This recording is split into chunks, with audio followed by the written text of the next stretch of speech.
동병상련이 이끌은 사랑과 전투. 문자왕 때의 일입니다. 고구려의 태자가 백성들이 사는 모습을 살피고자 상인 옷차림으로 이곳저곳 돌아다녔습니다. 이참에 백제의 형편도 알아봐야겠어. 어느 날 태자는 한강 하류 백제 땅에 있는 마을 계백을 염탐하다가 그의 행색을 수상히 여긴 백제 군사에게 발각되어 쫓기는 신세가 되었습니다. 태자는 다급한 나머지 어느 큰 저택 담장을 훌쩍 넘었습니다. 태자가 백제 군사의 눈을 피해 숨으려 할 때 안에서 주인이 나오더니 누구냐고 물었습니다. 어떤 일로 우리 집에 들어오셨는지요?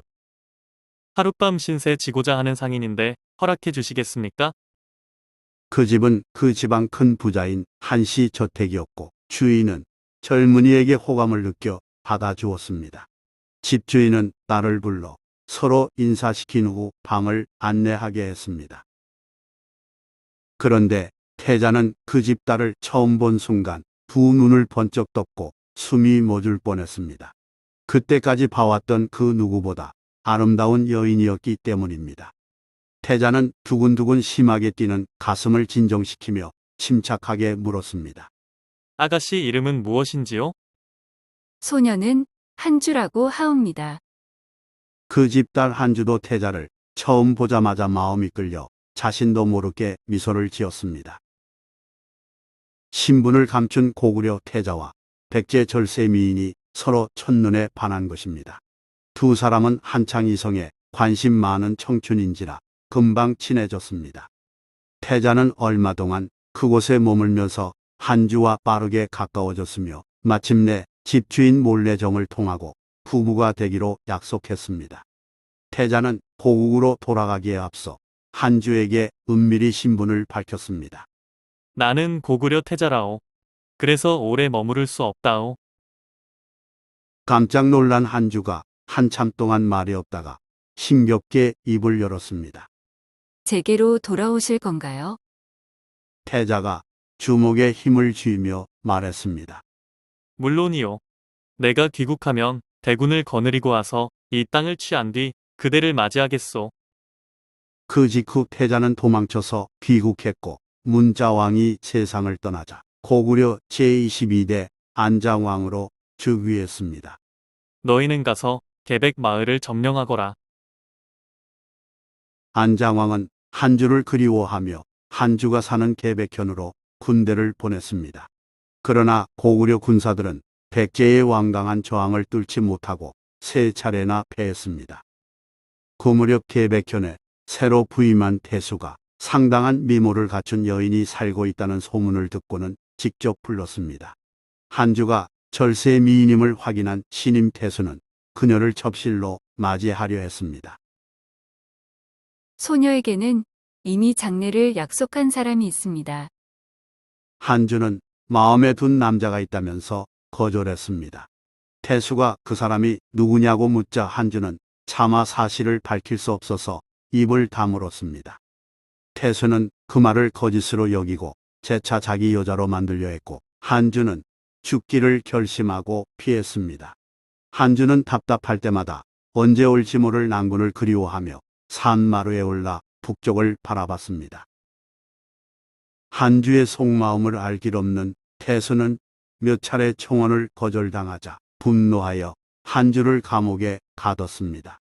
태수는 자기 말을 듣지 않으면 사형시키겠다고 위협하면서 한편으로는 온갖 감언으로 한주를 깨웠습니다.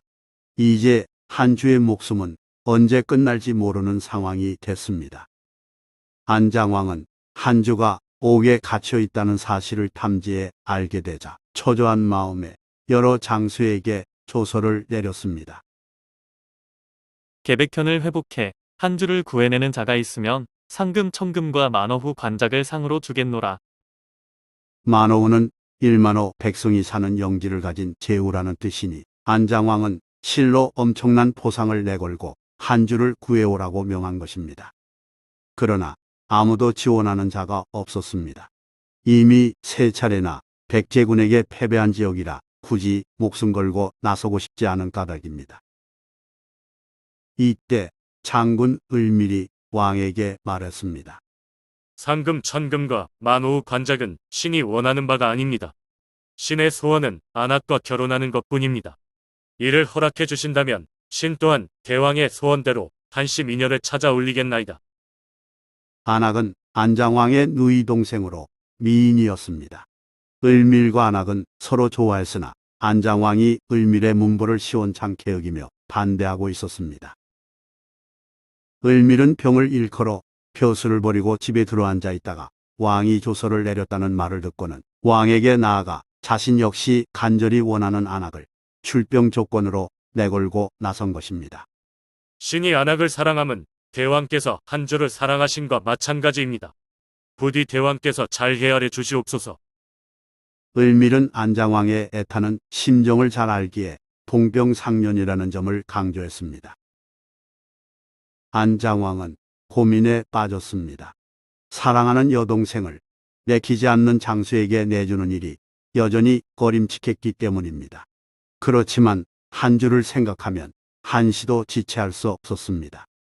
마침내 안장왕이 안악을 아끼는 마음이 한주를 사랑하는 생각에 대적하지 못해 드디어 을밀의 청을 받아들였습니다. 알겠소. 장군이 이를 이룬다면 그렇게 하리다. 신, 반드시 한주를 구해오겠나이다. 을밀은 즉시 수군 5,000명을 거느리고 바닷길을 떠나면서 왕에게 아뢰었습니다.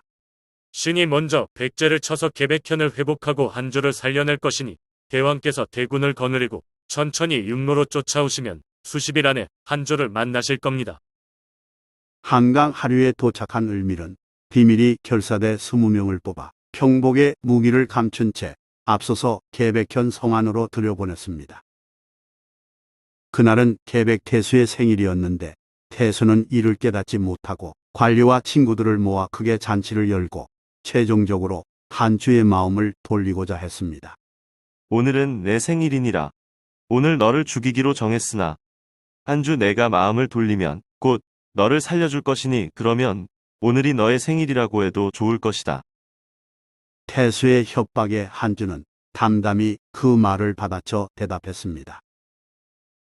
태수가 내 뜻을 빼앗지 않으면 오늘이 태수의 생일이 될 것입니다. 그렇지 않으면 태수의 생일이 곧 내가 죽는 날이 될 것이요. 만약 내가 사는 날이면 곧 태수의 죽는 날이 될 것입니다. 한주의 말을 듣고 태수가 크게 노하여 당장 처형하라고 명했습니다. 한주가 감옥에서 죽음을 기다릴 때 춤추는 무객으로 가장하고 잔치에 참석한 을밀의 결사대가 일제히 칼을 빼들었습니다.